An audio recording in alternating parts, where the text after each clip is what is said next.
And on the evening of his 5th wedding anniversary, he was sitting alone in the corner booth of a restaurant he owned. The world knew him as a silent partner in the Bay Restaurant Group, a collection of 8 high-end establishments across Atlanta with an annual EBITDA of $8 million. But here, at the Reserve, the crown jewel in Buckhead, he was just another customer. A well-dressed black man in a simple, dark gray suit that cost a modest $900, a stark contrast to the glittering clientele whose dinners funded his quiet empire. His watch, an $89 Timex with a worn leather band, showed 8:45 p.m. He'd been here since 7, nursing a single glass of sparkling water that cost the house about 30 cents.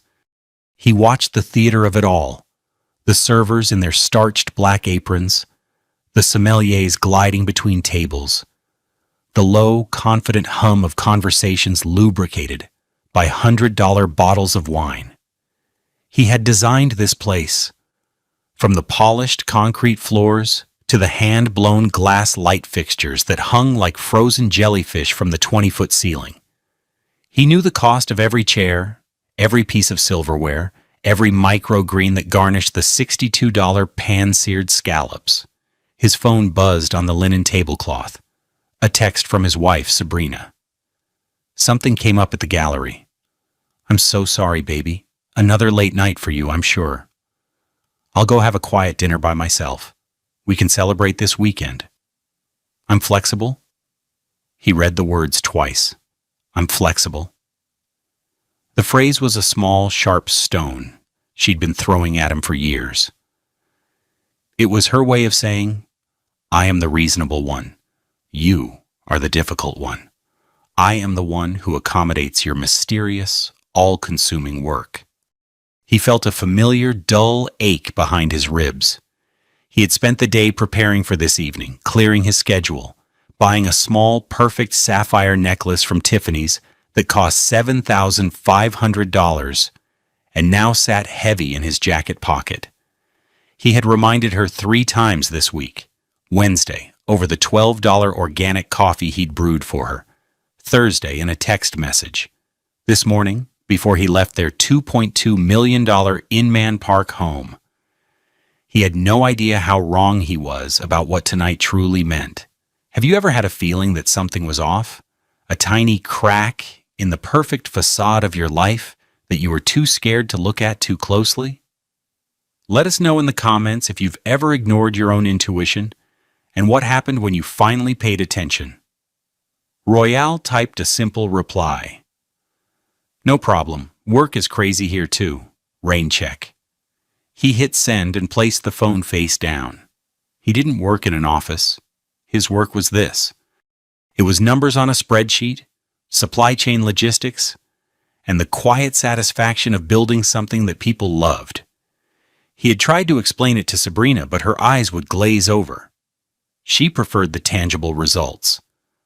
The black American Express card with no limit, the white BMW 3 Series he'd paid $43,000 for in cash as a birthday gift, the closet filled with thousands of dollars in dresses from Burberry and Chanel.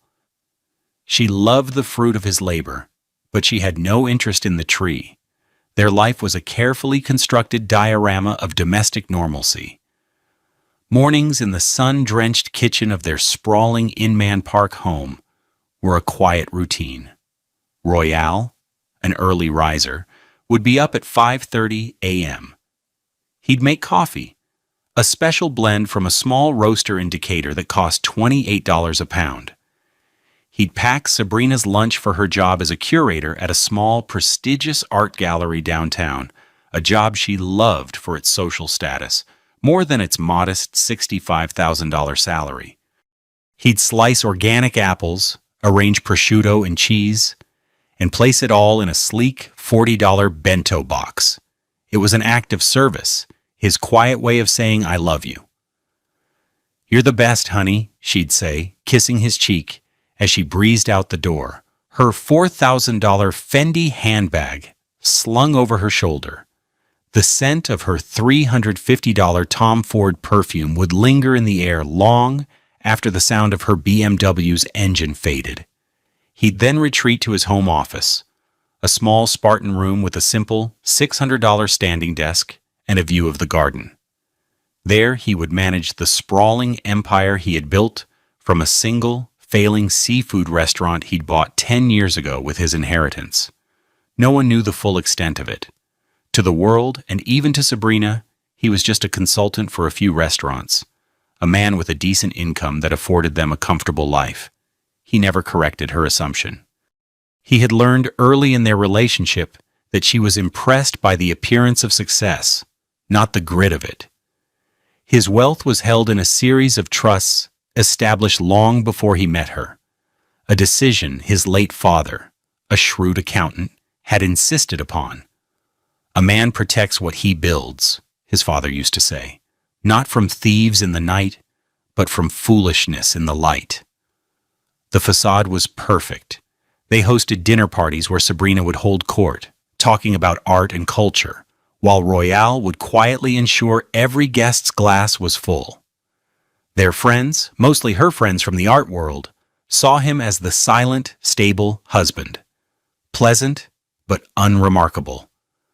Royale is such a rock, one of her friends, a woman named Chloe, who wore $1,200 Christian Louboutin heels to a backyard barbecue, once said, "Sabrina is the star, and he's the anchor. It's perfect."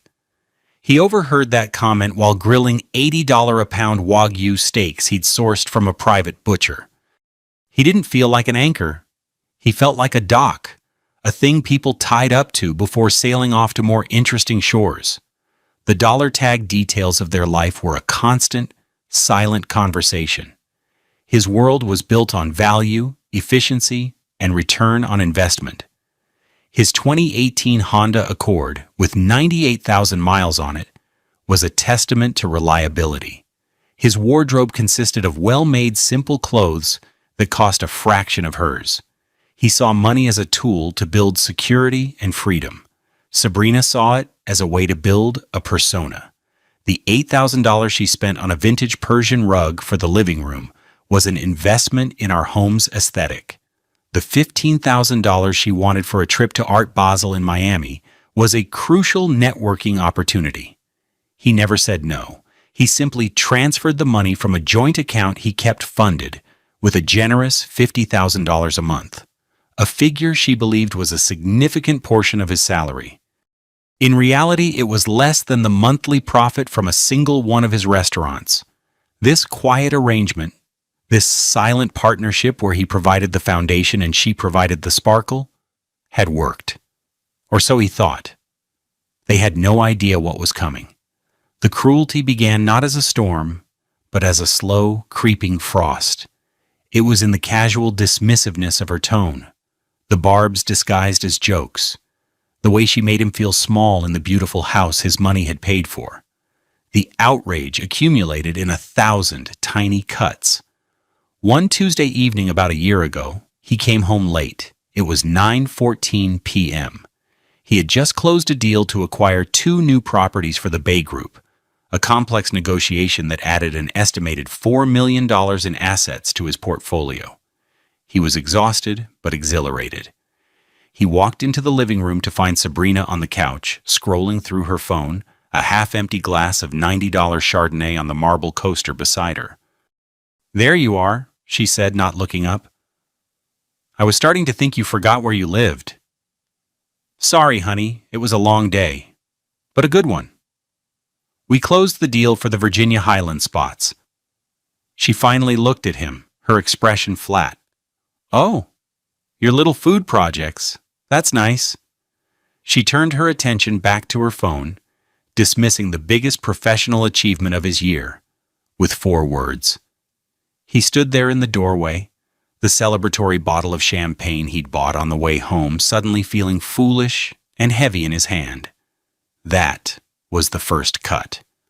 Another came a few months later. He was in the kitchen carefully preparing coq au vin, a dish that took hours of patient simmering. It was her favorite. He heard her on the phone in the next room, talking to her sister, her voice light and musical. "No, Royale's not ambitious, not really," she laughed. "He's sweet. He's happy puttering around with his little restaurants. It's not like he's building an empire or anything, but he's stable. So stable. And honestly, after Marcus, stable is all I wanted. Marcus, her ex-boyfriend, a charismatic, handsome artist with no money and a long history of infidelity. The man she always claimed to be so over.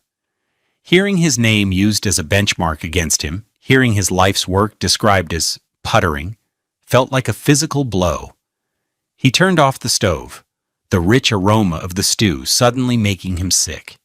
He quietly dumped the entire pot, hours of work and love, into the $800 stainless steel trash can. When she came into the kitchen an hour later asking what was for dinner, he just said, "I wasn't feeling well. Let's just order something." She shrugged and ordered a $75 sushi platter on Uber Eats, never noticing the faint smell of wine and herbs lingering in the air. The planning for their 5th anniversary was the final, most elaborate act of escalating betrayal, though he wouldn't understand it until it was too late. He had suggested a trip to Italy. 2 weeks, he'd proposed. We could go to Tuscany, stay in a villa. I found one for $15,000 that looks incredible. My treat. She'd waved a dismissive hand. "Oh, God, I can't be away from the gallery that long. And you're always so busy. It's too much planning." Her eyes had a strange, distant look. "Let's just do something simple here in Atlanta. A nice dinner. I'll handle it. It'll be my treat to you for putting up with my crazy schedule." He had felt a pang of disappointment, but also a sliver of gratitude. She was trying. She was acknowledging his work. He let her take the lead, trusting her. She had made a critical mistake. A week before their anniversary, she announced she'd made a reservation. "It's at a place called The Reserve," she'd said, her voice casual. "I've heard amazing things. It's supposed to be impossible to get a table." He had frozen for a half second. The Reserve was his flagship. It was the culmination of everything he'd ever learned or dreamed about hospitality. Getting a table was impossible, unless you knew the owner. He felt a surge of pride, a desire to tell her, to finally let her in on his secret. But then he saw the look on her face. It wasn't excitement for him, or for them. It was a smug, self-satisfied look.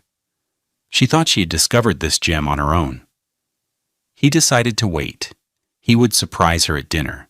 It would be the perfect anniversary gift, revealing that the beautiful world she was so impressed by was a world he had built. Then, 2 days before the dinner, she started laying the groundwork for her betrayal. "Things are getting so crazy with the new exhibit," she'd sighed over breakfast. "I might have to work late this week, even Friday." "On our anniversary?" he'd asked, a knot tightening in his stomach. "I'll try my best to get out, baby. You know I will. But the art world doesn't stop for anniversaries. I'm flexible, though. We can always celebrate on Saturday if I get stuck." The final piece fell into place at 6:30 p.m. on the day of their anniversary. His phone chimed with her text, the one that claimed something had come up at the gallery, the one that suggested she'd be dining alone, the one that released him from his obligation to be there. He read it, and for the first time, a cold, sharp suspicion cut through the fog of his denial. Something was wrong. He put on his suit, grabbed the keys to his Honda, and drove to Buckhead. Not to confront her, but to watch. He needed to see. He sat in that corner booth, booth 4, which had a perfect, discreet view of the entrance and the best table in the house. Table 12. The owner's table. He had instructed his general manager, Philip, to give that table to a Mrs. Sabrina Johnson, no questions asked. And now he waited, the Tiffany box in his pocket feeling like a block of ice. At 8:47 p.m., the heavy oak doors of the Reserve swung open. A man walked in. He was tall, with a confident swagger that felt practiced. He wore a flashy navy blue suit that probably cost $3,000 but was tailored just a little too tight. a man trying to look like money he didn't have. Royale recognized him instantly from photos Sabrina kept in an old album. It was Marcus. Royale's blood ran cold. He felt a profound, unnerving stillness settle over him, the kind that precedes a terrible storm. The ambient noise of the restaurant, the clinking of glasses, the murmur of 80 different conversations, the distant sizzle from the open kitchen, faded into a dull roar. His entire world narrowed to the scene unfolding before him. Marcus scanned the room, and then his face broke into a wide, familiar smile.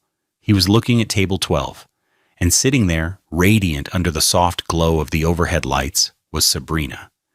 She was wearing a stunning, backless red dress he'd never seen before, a dress that must have cost at least $2,000. Her deep brown skin was luminous against the vibrant color. Her hair was styled in elegant twists and diamond earrings, the $12,000 pair he had given her for their 3rd anniversary, sparkled at her ears. She looked like a queen holding court. She saw Marcus, and her face lit up with a genuine, unreserved joy that he hadn't seen directed at him in years. She raised a hand, beckoning him over. As Marcus approached the table, Sabrina glanced around the restaurant, a quick, furtive scan of the room. Her eyes swept right past Royale's darkened corner booth. Then she looked back at Marcus, and a small, triumphant smirk played on her lips. It was a look of pure conspiracy, a shared secret in a public space. It was the look of a woman who believed she had gotten away with it. Marcus leaned down, and she tilted her head up. They didn't kiss, but the intimacy of the gesture was unmistakable. Her hand came up to rest on his arm, her fingers tracing a slow, deliberate line on the sleeve of his too-tight jacket. From across the room, Royale saw it all. Every detail was seared into his memory. The way her shoulders relaxed in Marcus's presence, the way she laughed, a full-throated sound of delight at something he whispered in her ear. This wasn't a quiet dinner by myself. This was a date, a celebration. She had brought her ex-boyfriend to their anniversary dinner at the very restaurant she thought was a symbol of a world he couldn't access, as a guest of honor at a table he owned. The audacity of it was breathtaking. It was a multi-layered act of humiliation so profound, so complete, that it transcended mere infidelity. It was a statement. It was a mockery of their entire life together. As the waiter poured Marcus a glass of champagne from the bottle already chilling on the table, a $450 bottle of Dom Perignon, he noted with detached precision, Royale's eyes drifted to the front of the restaurant. His general manager, Philip, stood near the host's stand. Philip was a man Royale had hired 5 years ago, a sharp, loyal professional whose daughter's college tuition he had personally guaranteed with a $100,000 fund. Philip had seen Marcus walk in. He had seen him go to table 12. Now, Philip's eyes were scanning the room, and they found Royale's. For a long moment, their gazes locked. No words were exchanged. None were needed. In Philip's eyes, Royale saw a reflection of his own shock, followed by a dawning, terrible understanding, and then a quiet, unwavering loyalty. Philip gave a barely perceptible nod. It was a question and an answer all in one. "What do you want me to do?" it asked. "I'm with you," it said. In that silent exchange, the world shifted. The betrayal was no longer just his private pain. It had a witness, and in that moment, the hurt began to cool, solidifying into something hard and clear, a plan. The years of playing dumb, of absorbing the small slights and ignoring the red flags, were over. In the seconds that followed his locked gaze with Philip, 5 years of memories recontextualized themselves with brutal clarity. He wasn't just playing dumb anymore. He was seeing the truth of the game for the first time. Each lie wasn't just a lie. It was a scene in a long-running play where he was the unwitting fool. He remembered a credit card statement from 3 months ago, a charge for $184 at a restaurant called La Fête, a romantic little French bistro in Midtown. He had asked her about it. "Oh, that was a lunch meeting with a new artist," she'd said breezily. "A woman, very talented." He now pictured that lunch clearly. Sabrina and Marcus, sharing a bottle of Sancerre, her hand resting on his just as it was now. The lie was so effortless, so smooth. He thought of the late nights at the gallery. They had become more frequent in the past 6 months.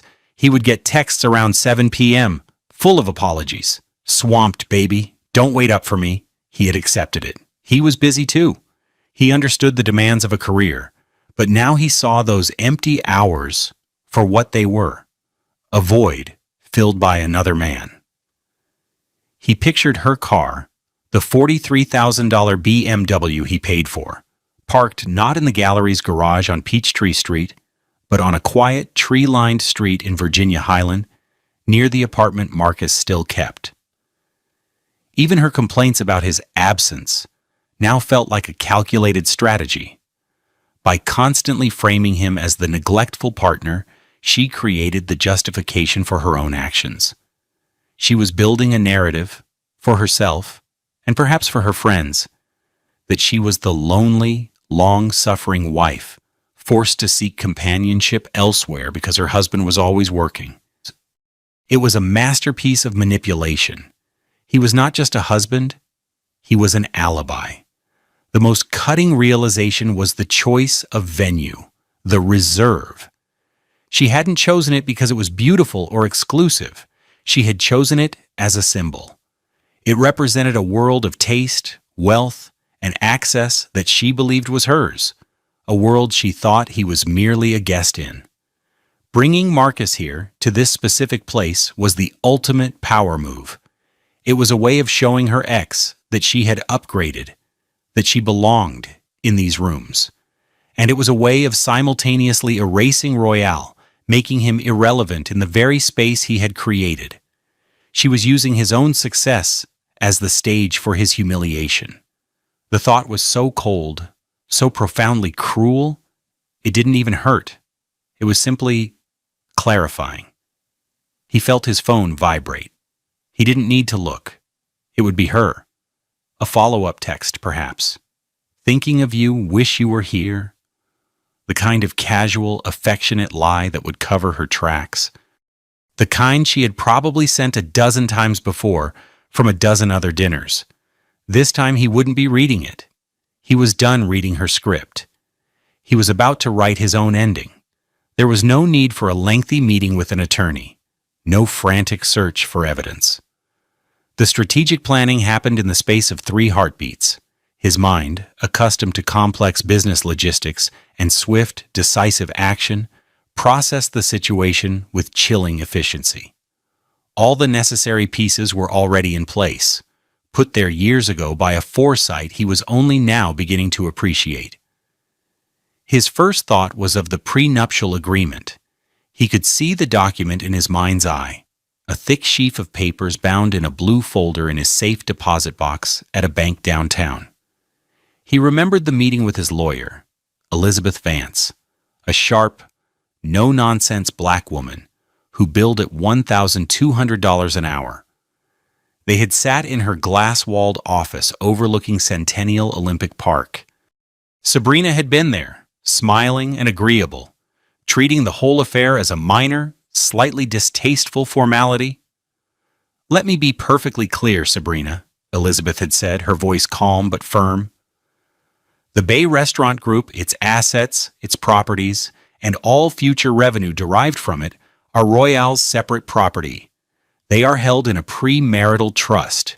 They are not, and will never be, marital assets. Do you understand?" "Of course," Sabrina had said with a light laugh. "I'm not marrying him for his money. I'm marrying him for him." Royale now recalled that moment and felt a wave of gratitude for Elizabeth's precision and his father's wisdom. The agreement was ironclad. The $2.2 million house was in the trust's name. The cars were the only major assets outside of it. His Honda was his, and her BMW was hers, a gift. The joint account they shared was just for household expenses, a pass-through account he funded. Her personal savings from her salary were her own. The structure was clean, a firewall designed to protect his life's work. The evidence was sitting 60 feet away from him, sipping $450 champagne. He didn't need photos or private investigators. He was the witness. His general manager was a witness. The entire restaurant staff who knew who he was were witnesses. Her betrayal wasn't a secret whisper. It was a public performance. His plan formed, simple and elegant in its execution. There would be no shouting match, no tearful confrontation. He would not give her the satisfaction of a dramatic scene. He would deliver a consequence, not an argument. His power in this situation was not in his anger, but in his ownership. He owned the stage, the lights, the script. He picked up his phone and sent a single text message to Philip. Table 12. Full menu, top shelf. On her. I'm leaving. Lock her Amex from the joint account. Now. He received a reply in less than 10 seconds. Understood, sir. It's done. The final piece of his strategy was his own demeanor. He would not be the wronged husband, storming out in a jealous rage. He would be the owner, making a brief appearance at his establishment, calm, composed, smiling. He would walk out of that restaurant not as a victim, but as a man who had just shed a massive liability. He took one last sip of his water, placed a $20 bill on the table for the server who had brought it to him, and stood up. It was time for the final act. The walk across the restaurant floor felt like moving through water. Everything was in slow motion. He smoothed the front of his $900 suit jacket, his movements deliberate. The low hum of the dining room seemed to amplify, every clink of silverware, every burst of laughter echoing in the cavernous space. He kept his eyes fixed on table 12. As he approached, Sabrina saw him. Her eyes widened, and for a fraction of a second, he saw pure, unadulterated panic. Her smile vanished, replaced by a mask of confusion. Her hand, which had been resting on Marcus's, flew back into her lap. Marcus looked from her face to the approaching stranger, his own expression a mixture of curiosity and apprehension. He clearly had no idea who Royale was. Royale reached the table. He didn't stop to stand over them. Instead, he placed his hand gently on the back of an empty chair, as if he were a host making his rounds. He looked directly at Sabrina, and he smiled. It wasn't a tight, angry smile. It was warm, relaxed, and utterly disarming. "Sabrina," he said, his voice perfectly level, just loud enough for the two of them to hear. "I'm so glad I caught you. I was just on my way out." Sabrina was speechless. She opened her mouth, then closed it again. Her mind was clearly racing, trying to compute his presence, his calmness, the smile that made no sense. "Royale, what are you doing here?" she finally stammered. "Just checking in on things," he said easily, gesturing vaguely at the bustling room. He then turned his smile to Marcus, extending a hand.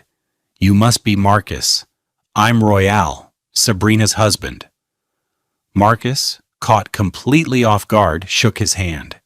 His grip was limp, his eyes darting nervously toward Sabrina for a cue. He found none. Royale let go of his hand and picked up his own water glass from the table. He held it up. "Well, I don't want to interrupt," he said, his voice still light, conversational. He paused, letting the silence stretch for a beat, drawing the attention of the tables nearest to them. Then, he tapped the glass gently with his wedding ring. The sound was a soft, clear ping that cut through the low din. It was a classic gesture to call for a toast. He looked from Sabrina's terrified face to Marcus's bewildered one. He raised his glass a little higher. "Happy anniversary," he said, his voice now carrying a quiet authority. The warmth was gone, replaced by a chilling stillness. "I just wanted to say I hope you two enjoy my restaurant." He let the words hang in the air for 3 seconds. He watched the precise moment the meaning landed. He saw the blood drain from Sabrina's face. He saw her pupils dilate in horror. He saw the dawning comprehension in Marcus's eyes as he finally understood the catastrophic situation he had walked into. Royale didn't wait for a response. He placed the water glass back on the table with a soft click. He gave them one last, final nod, a gesture of absolute dismissal. Then he turned and walked away. He didn't look back. He walked at a steady, unhurried pace toward the main entrance. He could feel the eyes of the entire restaurant on his back. He passed Philip, who stood ramrod straight by the host stand. He gave his manager a small, appreciative nod. Philip nodded back, his expression grim but resolute. Royale pushed open the heavy oak doors and stepped out into the cool Atlanta night. The valet rushed forward. "Mr. Johnson, your car?" "No, thank you," Royale said, pulling the keys to his Honda from his pocket. "I'll get it myself." As he walked across the valet lot, he took out his phone. He opened his contacts and deleted her number. Then he opened the banking app and, with a few taps, initiated the process to remove her from every account he controlled. He slid back into the driver's seat of his reliable, paid-for car, the engine turning over, with a familiar, comforting hum.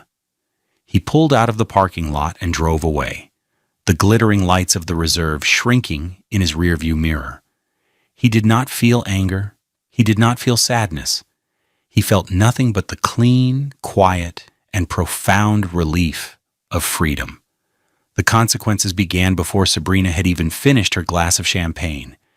As Royale drove through the quiet streets of Buckhead, his phone remained silent, but he knew the cascade had already started. The first domino was financial, and it was designed to be brutally public.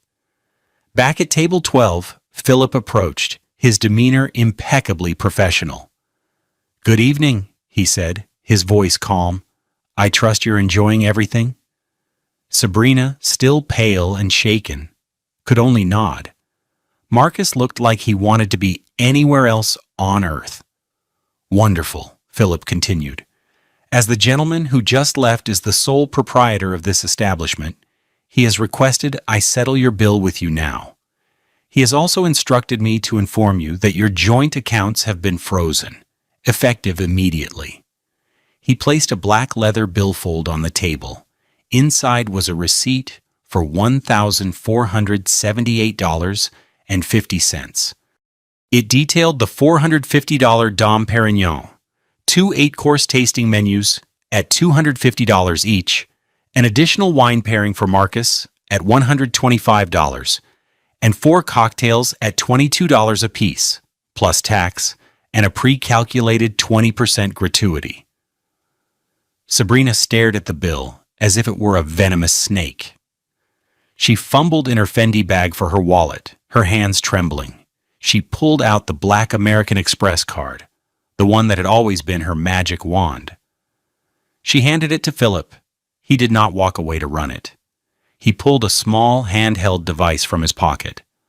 "Forgive me," he said, "but company policy for a card not present hold requires I run it here." He swiped the card. The small screen flashed red. Declined. He swiped it again. Declined. "It appears there is an issue with this card," Philip said, his voice devoid of any emotion. "Do you have another form of payment?" The humiliation was absolute.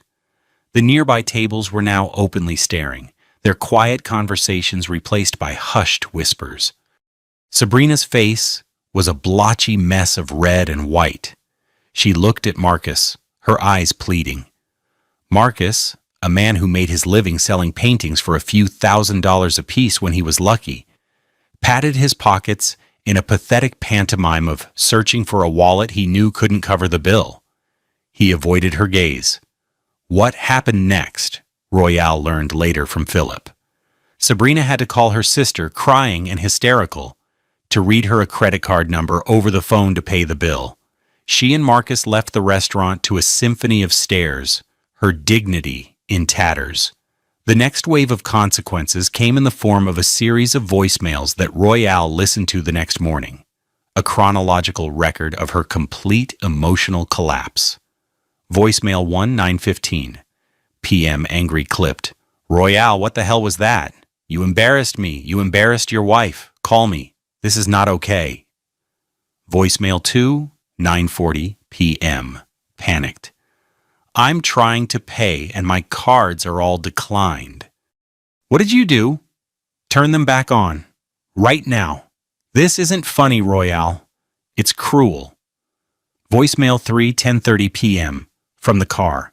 The sound of traffic in the background. Pleading. Tearful. Okay, I'm sorry. Whatever you think you saw, we can talk about it. Marcus is just a friend. You're blowing this all out of proportion. Please, just call me. Please, baby. Voicemail 4, 11:15 p.m. From outside their home. High-pitched, hysterical. The locks are changed. The code isn't working. Royale, you can't do this. It's cold out here. Where am I supposed to go? Let me in. This is my house. The final consequence was delivered with the quiet, devastating efficiency of the law. At 9 a.m. on Monday morning, Royale sat across from Elizabeth Vance in her pristine office. He had laid out the entire story. She listened without interruption, her expression unreadable. When he was finished, she simply said, "The prenup is ironclad. The trust protects the assets. The house is owned by the trust. She has no claim to it." She slid a document across the polished mahogany table. This is the divorce filing. It cites irreconcilable differences. It's clean, no fault. We don't need to mention the affair. It's irrelevant to the financial settlement. The settlement was stark.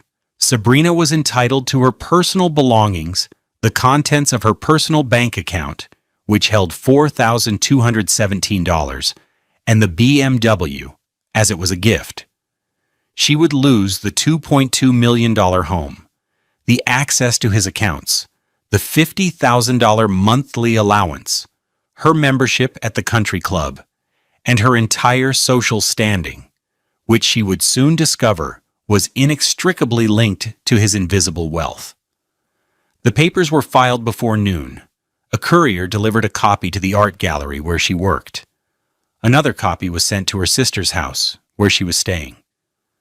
The Bay Restaurant Group, his quiet empire, was secure. His life, which had been entangled with hers, was now his own again. The cascade was complete.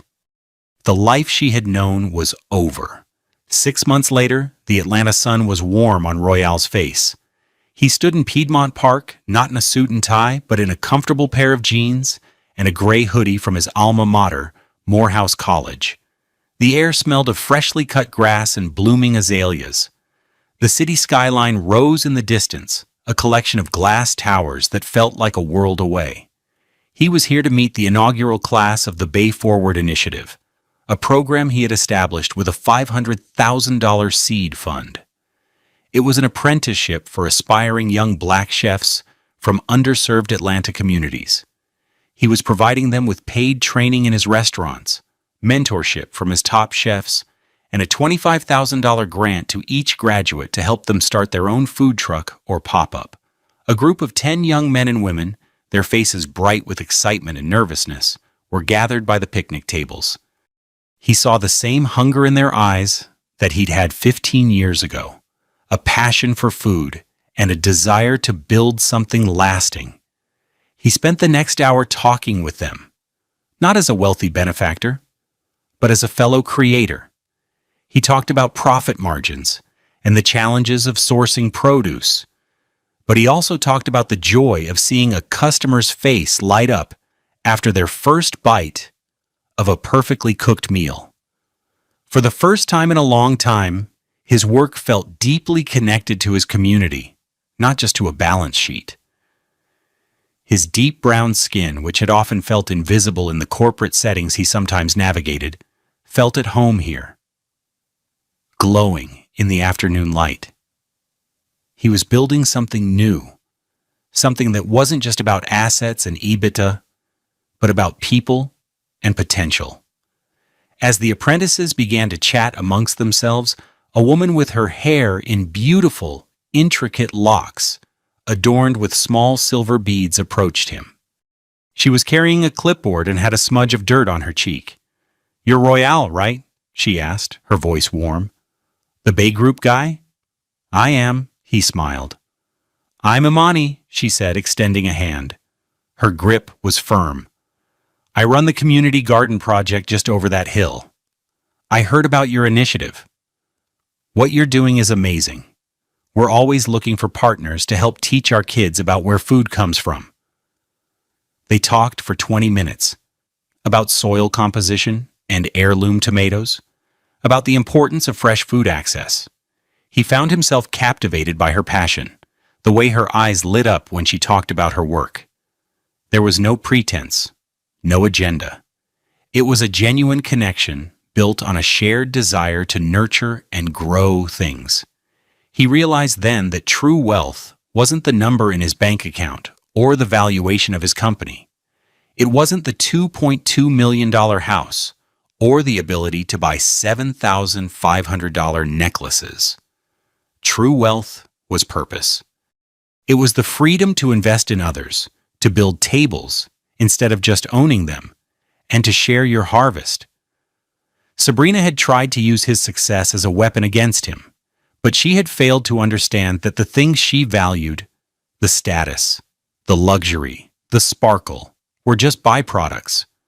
The real value was in the building, and he was, at his core, a builder. He had built an empire of restaurants, and now he was ready to build a new life, one rooted in authenticity and shared joy. Looking at Imani, her face open and bright in the healing sunlight, he felt the last vestiges of his old life fall away.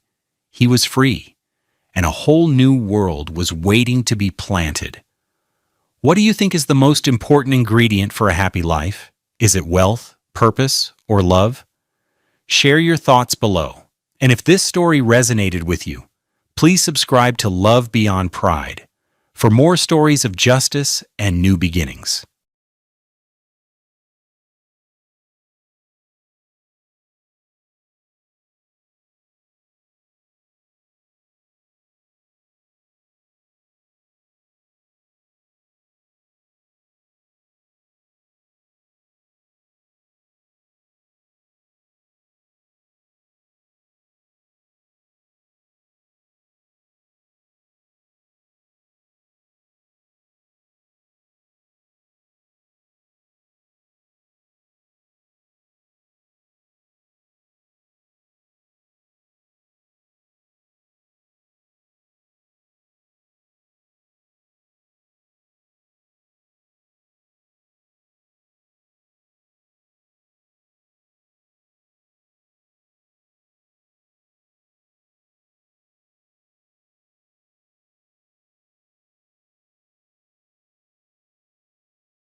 Nikolai Vance was 38 years old, made a comfortable $365,000 a year as a senior product manager at Amazon, and on March 12, 2025 at 11:17 a.m., he was laid off. The notification was a sterile calendar invite from an HR partner he'd never met. The meeting lasted 7 minutes. His manager, a man named Todd, with whom he'd shared countless coffees and project plans, couldn't quite meet his eyes through the Chime video call. The severance was standard: 16 weeks' pay, a small bonus proration, and a year of Cobra health insurance. It was a clean corporate amputation. As he clicked Leave Meeting, the silence in his Belltown apartment, which cost them a staggering $4,300 a month in rent, felt heavier than ever before. He looked out the floor-to-ceiling window at the Seattle drizzle coating the glass towers of the city, each one a monument to a world that had just ejected him. He felt a strange numbness, a sense of falling without acceleration. He spent the next hour performing the digital funeral rites of a modern tech worker. He transferred personal files from his company laptop to a $120 Samsung solid-state drive. He downloaded his contacts. He wrote a brief, professional farewell note to his team on Slack, a message that was met with a flurry of sad face emojis and private messages of support that felt both genuine and hollow.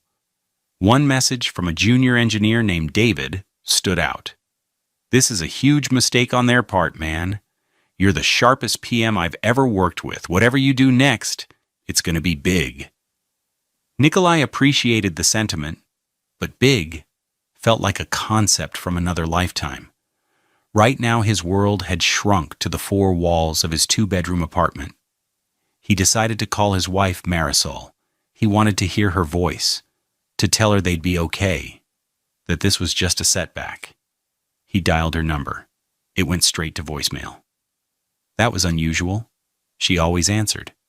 He tried again. Voicemail. A small, cold knot began to form in his stomach. He sent a text. "Hey, got some news? Call me when you can." He walked into their master bedroom, planning to change out of his work-from-home uniform of a $60 Lululemon shirt and joggers. He stopped dead in the doorway. The closet was open. Her side, usually a meticulously organized collection of high-end brands, was half empty. The hangers, once burdened by $2,400 Burberry dresses and $200 Stella McCartney blouses, were now bare metal skeletons.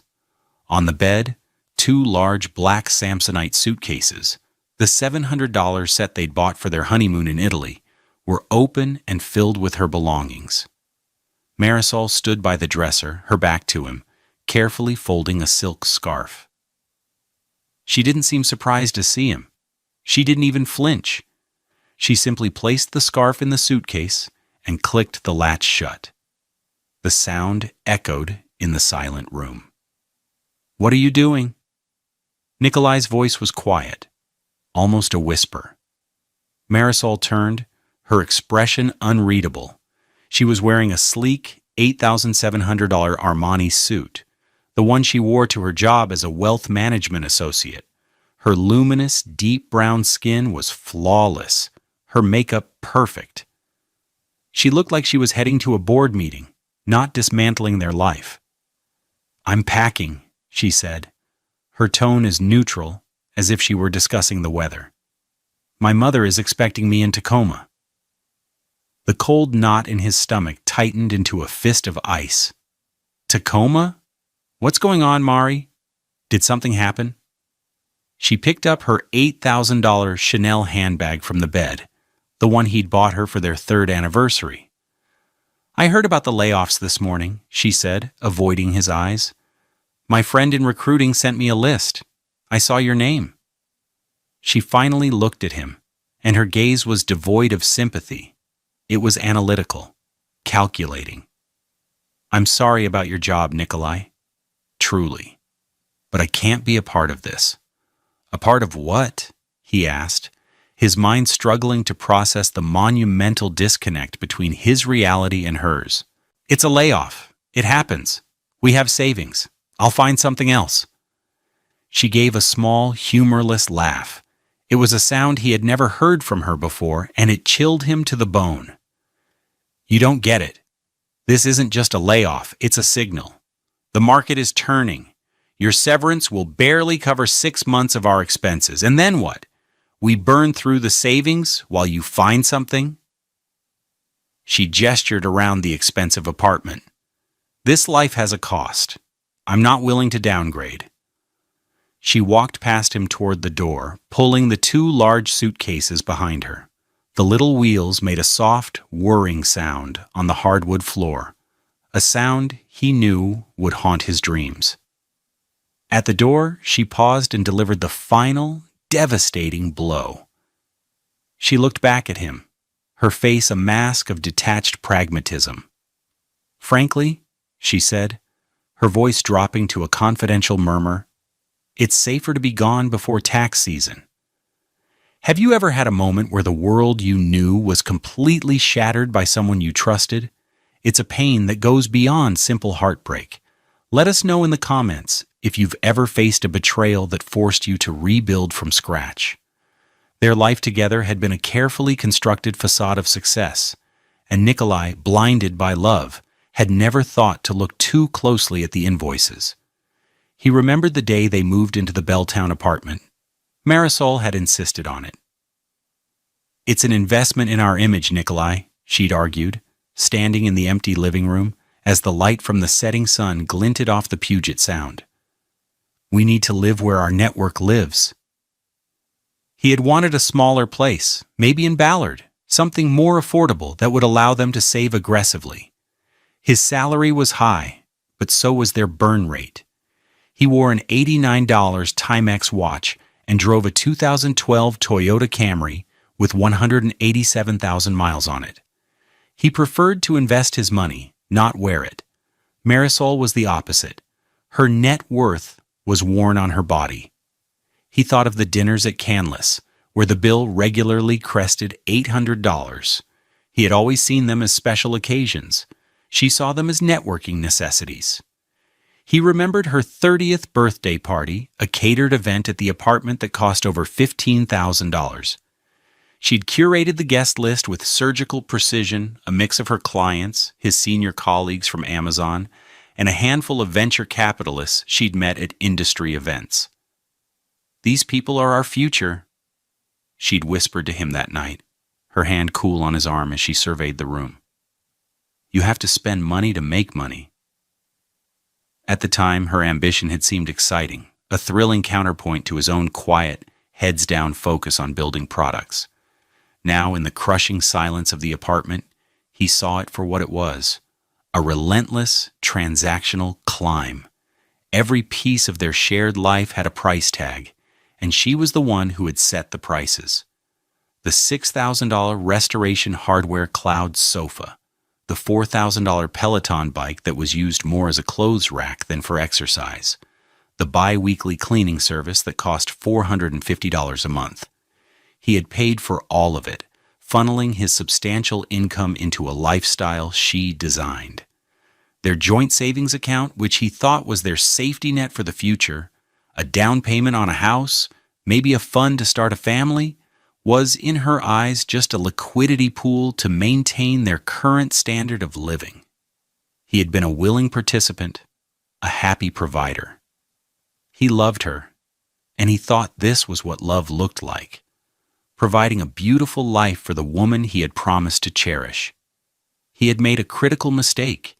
He had confused her love for the lifestyle with her love for him. He remembered a conversation they'd had about 6 months prior. He was in the spare bedroom, which he used as his office, sketching out the architecture for an AI-powered trading algorithm. It was a side project, a passion he'd been nursing for over 18 months. He called it Aura Trade. It was his escape, a complex world of code and data where he was in complete control. Marisol had walked in, holding 2 glasses of a $150 bottle of Cabernet. She looked at the whiteboard covered in complex formulas and flowcharts. "What is all this, baby?" she asked, her voice laced with a gentle condescension. "Still tinkering with your little project?" It's more than a project, he'd said, his excitement overriding his usual reserve. I think this could be something real, Mari. The back-testing results are incredible. It's consistently outperforming the market by a significant margin. She had sipped her wine, her eyes glazing over. That's nice, honey. Just don't let it distract you from your real job. That Amazon stock is what's going to buy us a house in Madison Park. She had kissed his forehead and left, leaving him alone with his whiteboard and the dawning, uncomfortable realization that she didn't see him. She saw his total compensation package. She didn't see his mind or his passion. She saw his ability to fund her ambitions. The memory was sour now, tainted by the finality of her exit. She hadn't just packed her bags. She had liquidated her investment in him. He was no longer a high-performing asset. He had become a liability. And Marisol, the pragmatic wealth manager, always cut her losses. Her words, "safer to be gone before tax season," hung in the air long after the sound of her suitcase wheels faded down the hallway. It was a statement of such profound, calculated cruelty that it left him breathless. It wasn't an emotional outburst. It was a risk assessment. She had weighed the pros and cons of staying with her unemployed husband and had decided he was a bad bet. The humiliation was a physical thing, a hot flush that spread from his chest to his face. He stood motionless in the living room for what felt like an hour, staring at the door she had closed behind her. The apartment, once a symbol of their shared success, now felt like a gilded cage he could no longer afford. He walked back into the bedroom. The empty space in the closet was a wound. He could still smell her perfume, a $450 bottle of Baccarat Rouge 540, lingering in the air. He sat on the edge of the bed, on his side, and pulled out his phone. He opened their joint banking app, the one for the account where they had meticulously saved $185,432.17. He had a sick feeling in his gut, a premonition of what he was about to see. The screen loaded. The balance read $0. He scrolled down through the recent transactions. There was only one, a wire transfer for the full amount, initiated at 9:30 a.m. that morning, to an account he didn't recognize. The transfer had been authorized from her phone. She had emptied their entire life savings hours before he was even laid off. Her friend in recruiting hadn't just given her a heads up. She had given Marisol a head start. The numbness that had insulated him since the layoff call evaporated, replaced by a cold, sharp clarity. This wasn't a panicked decision. This was a premeditated extraction of assets. She had seen the iceberg coming and had not only secured her own lifeboat, but had also taken all the supplies with her. He felt a surge of anger so pure and white-hot it almost made him dizzy. It was followed by a wave of grief so profound he had to brace himself against the nightstand. The woman he had loved, the woman he had built a life with, had not only abandoned him at his lowest moment, she had robbed him on her way out. He thought about calling her, about screaming, demanding an explanation. But what was the point? Her actions were the only explanation he needed. Her logic was brutally simple. He was no longer useful. He looked at his phone again. A single text message from her had arrived while he was staring at the bank account. It read, "I've transferred my half of the savings. My lawyer will be in touch about the rest. I wish you the best, Nikolai." My half. The audacity of the lie was breathtaking. She had contributed less than 10% of the money in that account. Her salary as a wealth management associate was respectable, around $120,000, but most of it went to her wardrobe, her car, a white BMW 3 Series that cost $43,000, and what she called maintaining her brand. He was the saver. He was the one who had diligently moved a portion of his paycheck and his annual stock vest into that account, month after month, year after year. It wasn't her half. It was their future. and she had stolen it. The phrase, "My lawyer will be in touch," was the final insult. It was a clear signal that this was now a formal, adversarial proceeding. There would be no tearful phone calls, no attempts at reconciliation. She had already moved on to the next phase, legal separation and the division of assets. Or rather, the division of his remaining assets. He felt a profound sense of foolishness. He, the man who designed complex systems and anticipated user behavior for a living, had failed to see the most obvious pattern in his own life. He had been played. He stood up and walked to the window, looking down at the rain-slicked streets of Belltown. The city looked alien to him now, hostile. He was alone, unemployed, and his savings were gone. For a moment, he allowed himself to feel the full weight of the despair. It was crushing, a physical pressure on his chest. He felt like he was at the bottom of a deep, dark well, with no hope of climbing out. But then, another feeling began to surface, pushing through the grief and the anger. It was a cold, quiet resolve. She thought she had left him with nothing. She was wrong. She had taken the money, the furniture, the life they had built, but she had left him with his mind, and she had left him with Oratrade. In her final cruel calculation, she had made a critical error. She had underestimated him. It was an oversight that would cost her everything. The first discovery was the empty closet. The second was the drained bank account. The third, and perhaps most chilling, was the complete and utter silence that followed. In the digital age, it is almost impossible to truly disappear from someone's life without a trace. Yet Marisol managed it with terrifying efficiency. Her phone went straight to voicemail. His text remained unread. Single gray check marks on WhatsApp. He found that she had blocked him on every social media platform. Her Instagram, once a curated feed of their luxurious life, was now an inaccessible ghost. Her Facebook profile, which he rarely looked at, was also gone from his view. It was as if she had digitally erased their entire 8-year relationship in a matter of hours. He spent the first night in the cavernous, silent apartment. At 6:47 p.m., he ordered a $22 pizza from Domino's, the kind of cheap, greasy food they hadn't eaten in years. He ate 2 slices standing over the kitchen counter, the cold, imported marble feeling absurdly out of place.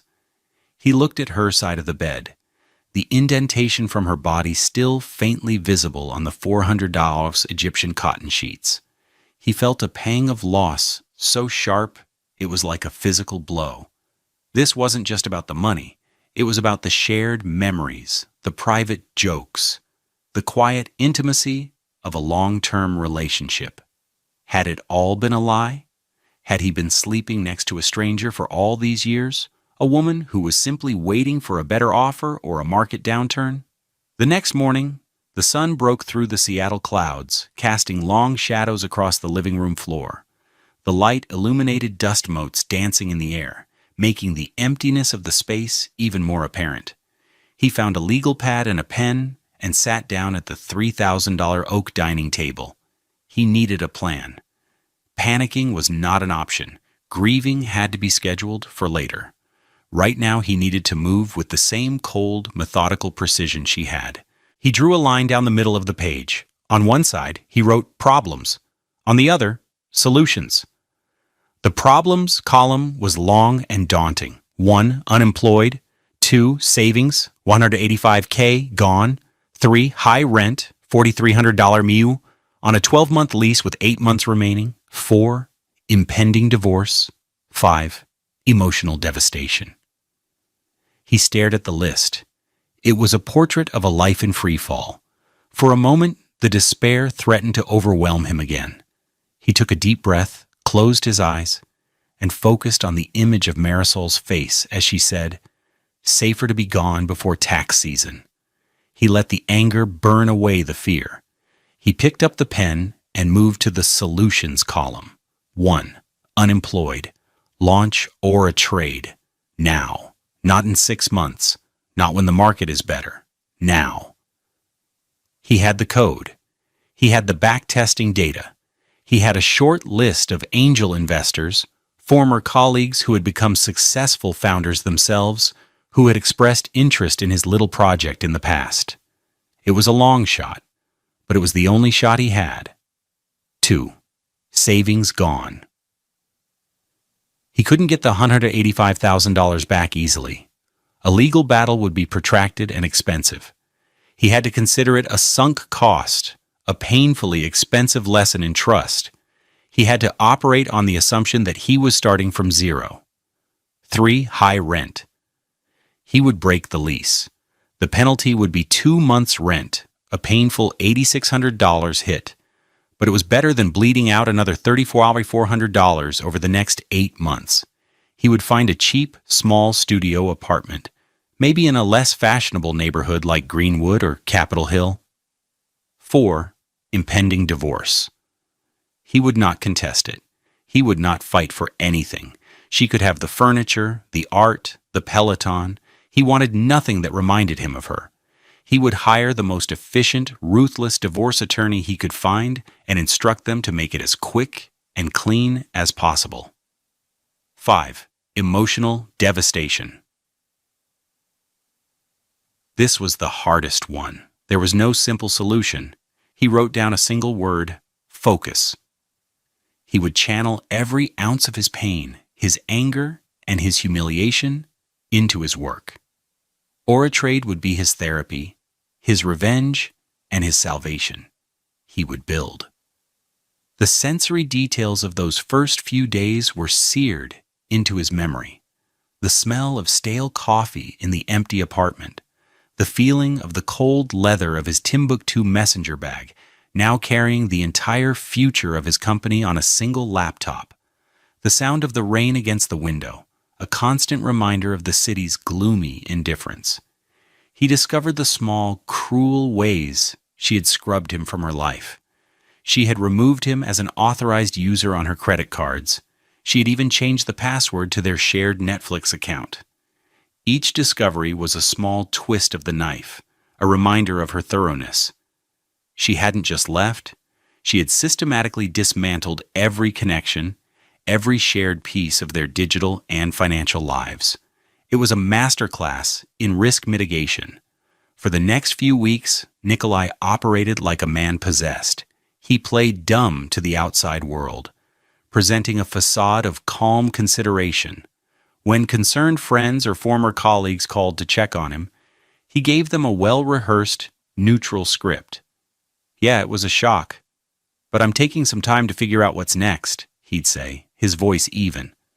"Marisol and I decided to separate. It's amicable. Just one of those things." Each lie was a small scene, a performance designed to keep the world at bay, while he worked furiously behind the curtain. He knew that any hint of his desperation or his true emotional state would be a liability. Investors don't back desperate founders. They back visionaries who are in control. So, he projected control, even as his internal world was a maelstrom of grief and fury. His first call was to David Chen, the junior engineer who had sent him the supportive message. David was brilliant, a recent University of Washington computer science graduate with an intuitive grasp of machine learning. "I'm starting something," Nikolai said, cutting straight to the point. "An AI trading platform. I need a co-founder. There's no salary yet, just equity. It's a massive risk." There was a pause on the other end of the line. Then David said, "I'm in. I'll give my 2 weeks' notice tomorrow." That simple, unwavering belief was the first brick in his new foundation. His next calls were to his list of angel investors. He secured meetings with 3 of them. He spent 48 hours straight refining his pitch deck, fueled by caffeine and the burning memory of Marisol's betrayal. He didn't tell them he was broke. He didn't tell them his wife had left him and stolen his savings. He presented himself as a seasoned product leader who had identified a massive market opportunity and had chosen to leave a comfortable corporate job to pursue it. He walked them through the architecture of Oratrade, the proprietary algorithms, and the stunning backtesting results that showed a 40% annualized return over a 5-year period, dwarfing the S&P 500's average. He was calm, precise, and devastatingly competent. One of the investors, a sharp woman named Sarah who had sold her own fintech startup for 9 figures, grilled him on his personal financial situation. "How much of your own capital are you putting into this, Nikolai?" she asked, her eyes sharp. It was a critical moment. A lie here would be easily discovered during due diligence. He had to tell a version of the truth that sounded strategic, not desperate. "I'm liquidating my stock portfolio to fund our initial runway," he said, which was technically true. He was selling his remaining Amazon shares, a modest sum of about $50,000 after taxes. "But I'm looking for partners who can help us scale faster than I could alone." He framed his lack of capital as a strategic choice for speed, not a personal catastrophe.